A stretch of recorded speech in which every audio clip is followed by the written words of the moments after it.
Infield fly rule is called. Interference, it would be a double play if they do. I can't believe that this has happened again. We haven't seen this call for 10 years, and now it's twice in a week. It's the top of the first inning, bases loaded, none out. This is an infield fly situation.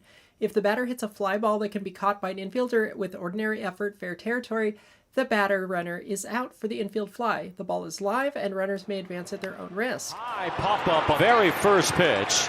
Infield fly rule is in effect. Soto going back to second base. Interference, it would be a double play if they do. That's exactly what they call. That's exactly what the rule says. Nonetheless, Aaron Boone is not happy because the runner from third as well, because it's a dead ball, has to go back to third. Boone is also, that's an infield fly rule. So, I don't, the runner, the hitter's going to be out anyway. If only the Yankees were with us last week in Chicago. Last time on Close Call Sports. I believe they're calling the game over. Wait a minute. Runner at second interfered with Gunnar. Wait, he called it before Gunnar Henderson even caught the ball. That is one of the worst calls I have ever seen. This is a horrible ending to this We've game. seen some bad calls this season. Hi everyone, Lindsay. Let's clear up some misconceptions. The long and short of this, a decade ago in Los Angeles, interference happened during an infield fly. Umpires had no idea what to do. The year after, MLB made a new rule that says if interference occurs during an infield fly, it's a dead ball and it's a double play. Both the interfering runner and the batter runner are out. That was all cool until last week when the same thing happened in Chicago.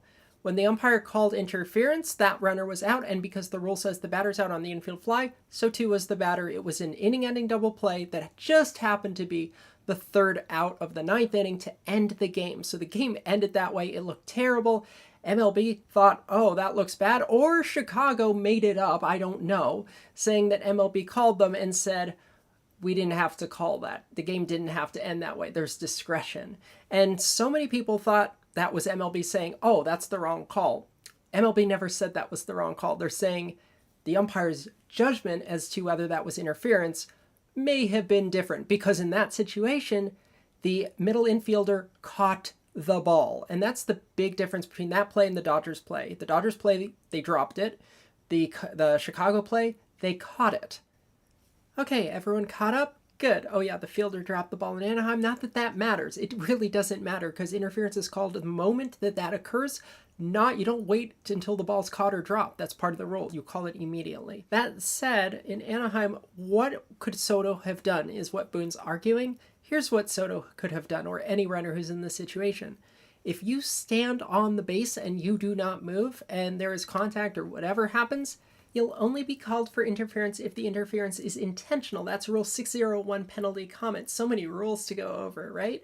Soto is so close to getting back to the base in time, but he doesn't quite get there. On this play, if instead of just watching the ball and slowly veering back to the base, you make a beeline and you get there before the fielder's around there so that when the contact happens, you're already on the base, it's going to be no call because that was not intentional. But if you lackadaisically sort of just meander back and you don't quite get back there and contact happens or some other hindering act happens, unintentional or intentional, it is your fault because the fielder has the right of way on a batted ball.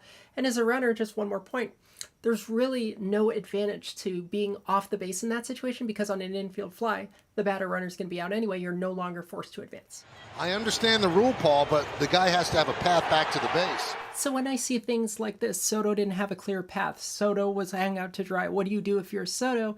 The answer is simple. Get back to the base with urgency. Don't lackadaisically walk back. Get there first so that when the collision happens, you're already there and you're protected from unintentional interference. It's literally in the rule book. It is on the runner to avoid the fielder on a batted ball, not the other way around.